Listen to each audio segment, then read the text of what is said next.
fait que tu nous vois aujourd'hui, tu penses que c'est une coïncidence? C'est pas une coïncidence. C'est pas une coïncidence que tu nous vois ici aujourd'hui.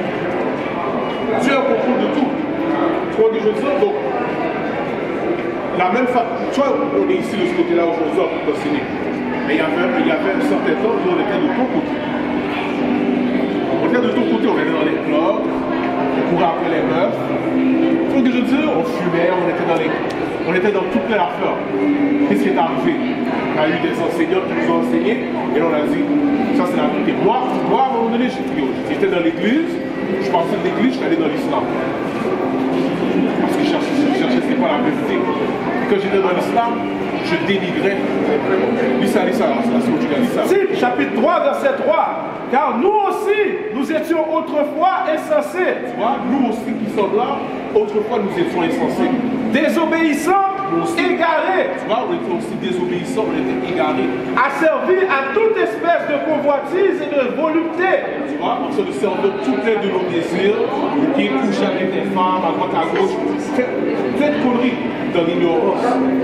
Donc, le fait qu'on est devant toi, c'est comme des exemples pour te montrer que oui, c'est possible.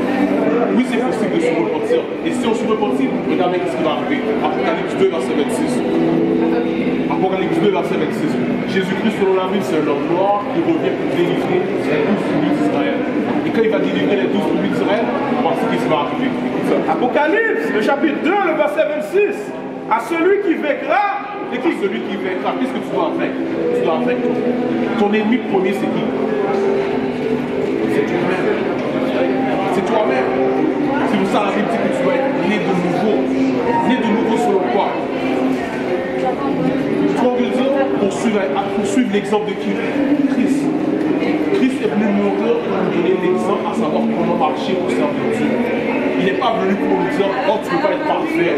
Il n'est pas venu pour nous dire, oh, tu n'as pas besoin d'observer les commandements, tu n'as pas besoin d'observer les lois. Non, ça c'est qu'est-ce que les chrétiens nous enseignent. Pourquoi? Pour nous garder dans le péché. Si on reste dans le péché, qu'est-ce qui va arriver? Est-ce que tu penses que Dieu va être avec nous? Non. La raison pour laquelle on est allé dans l'esclavage, c'est parce qu'on a enfreint ses commandements.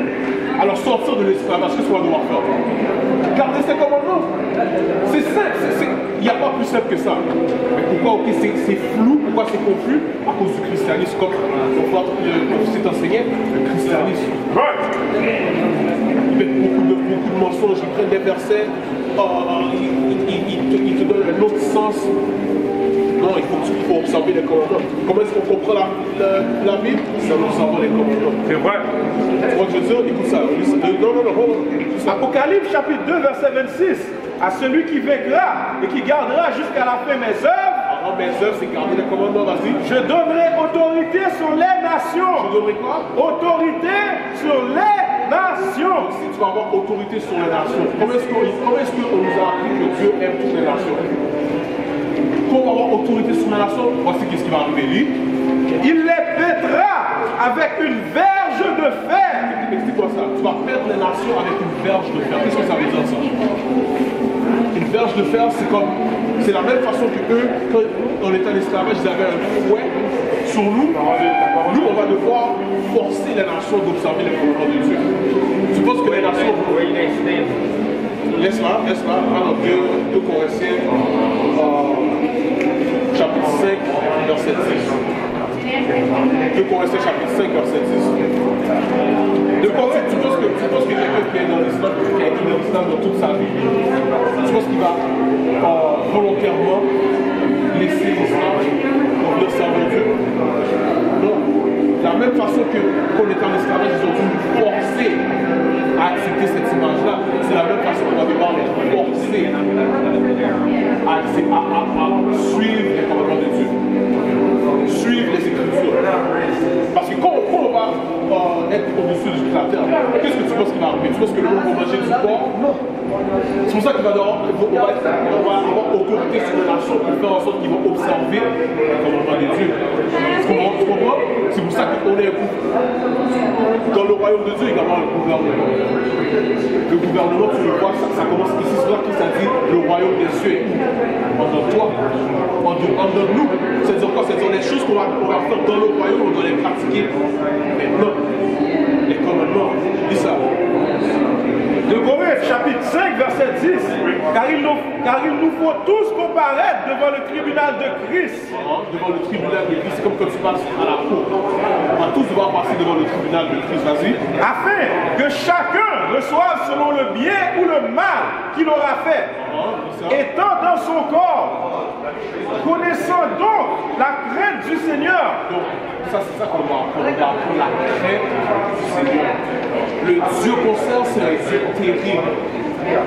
C'est un Dieu de terreur. On pense aux terroristes. Oh, les terroristes, les terroristes. Non, tu veux connaître un terroriste? Ouvre ta Bible. Parce que ça c'est pas des actes de terreur qui nous sont arrivés en esclavage.